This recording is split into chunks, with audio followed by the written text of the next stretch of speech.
Okay, let's go over some background. Does anybody recognize this photo? You should. It is the Great Library of Alexandria in Egypt, where we get a lot of the materials that helped us today. So the Great Library of Alexandria was renewed as a museum in Egypt. The Great Library of Alexandria, we got Euclidean geometry. They found Euclid's work, and we got geometry's name from geo, which means earth, land, or location is what it was referring to, and metron means to measure. And Euclid was a Greek mathematician, okay, and he wrote the first textbook on geometry, the Elements. And this held Euclid's axioms and theorems. And axioms are things that we accept to be true, and theorems are based on rules and evidence. Okay? So next we move on to Hipparchus of Nicaea. Okay? Hipparchus of Nicaea. And he built the first systematic table of chords, which we know today as cosine and sine, but this idea stretches geometry into trigonometry.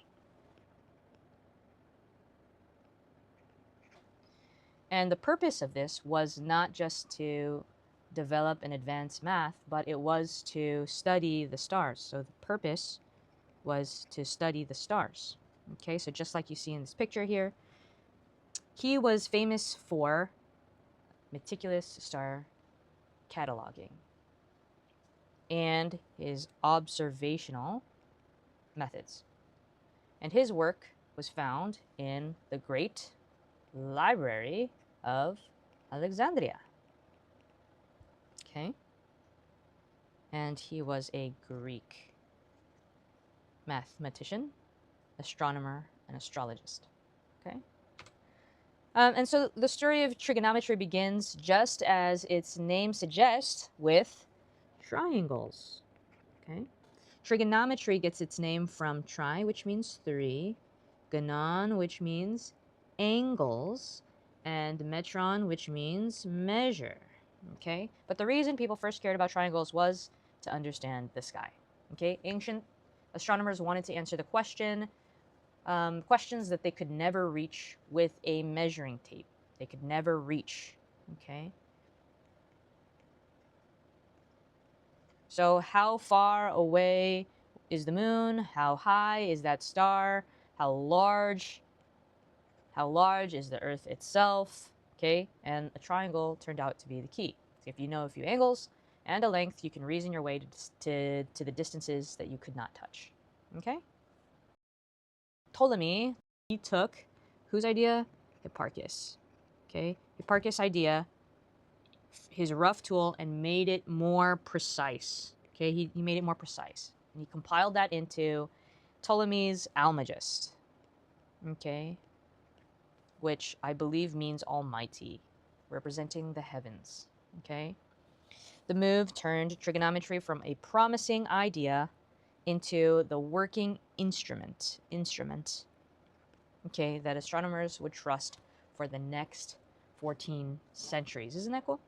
Okay, so just a picture of what those table of chords look like.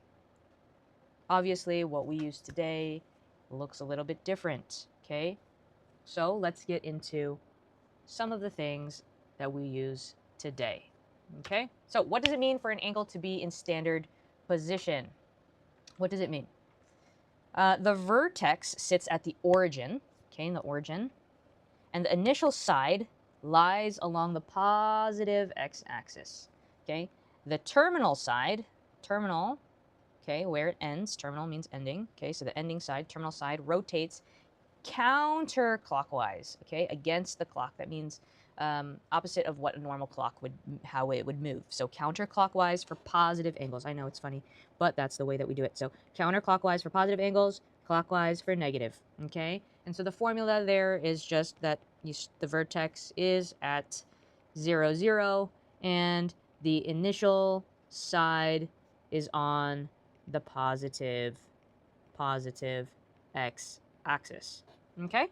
So an example of that would be a 130-degree angle opening up counterclockwise from the positive x-axis into quadrant 2. Quadrant 2 because we have 1, 2, 3, and 4. Okay? So just a tip for you, when you want to draw the initial side first, and it's flat, again, flat on the positive x-axis, and then rotate counterclockwise. Okay, this tool or this way of doing it comes from analytic geometry, and it places every angle on the same coordinate grid. Coordinate grid means one number fully describes a rotation, okay, which is what lets trigonometry grow from just triangle measurement into the study of circular functions, okay? So let me see if you can read this one here. Convention, okay? All right. We good with this? Great. So what are coterminal angles, okay? And then give one for 30 degrees. Okay, so what do we do for coterminal angles? Coterminal angles just means that they're angles in standard position. We just talked about standard position that share the same terminal side, ending side.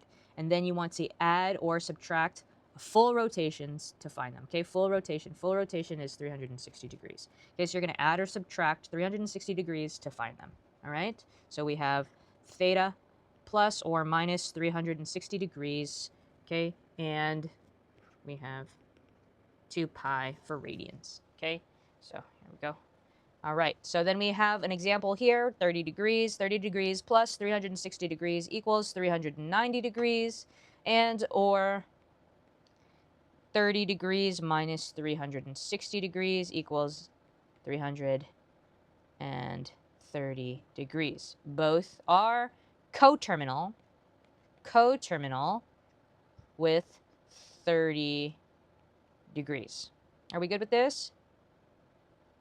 Okay, so there and there. Okay, so one direction, we have one direction has infinitely many names, okay? So coterminal thinking is how we handle negative angles and situations with more than one full turn, okay? Like let's say, for example, a Ferris wheel or rotating gears that spin several revolutions. So we need to convert degrees to radians. What is 150 degrees in radians? The first thing that we have to do is multiply the degree measure by pi over 180. Then the degrees, they cancel out, and then you're left with radians only. So let's give it a try. Some things that you need to remember first. 2 pi radians equals 360 degrees. Okay? And then half of that as pi radians equals 180 degrees. Okay, if I want to find out what 1 pi is, then I'm going to divide both sides by pi, and then I'm left with 1 radian equals 180 over pi degrees. And that would give you maybe about 57.3 degrees. Okay, so let's take a look at our problem here. We have 150 degrees, we'll write that out, times pi over 180 degrees, and this is radians over degrees. Okay, the degrees, they cancel out. Then I'm going to take 30 times 5, 30 times 6, take 30 off of both, and I'm left with 5 pi over 6 radians. We good with this? Great. Let's try 240. So if I have 240 degrees times pi over 180, radians is what I want, over degrees. Okay, then what am I left with? I'm going to take 60, and then I get 4 pi over 3 radians. Okay? Something more simply, we can do 90 degrees times pi over 180 degrees Okay, radians on the top. And then simplify. I'm going to get pi over 2 radians. Okay, are we good with this? Perfect. So, if you want radians, then you need to put radians on the top. And then it's over degrees. That is the conversion fraction. And the 360 circle is inherited from Babylonians, okay? The Babylonian base 60 astronomy.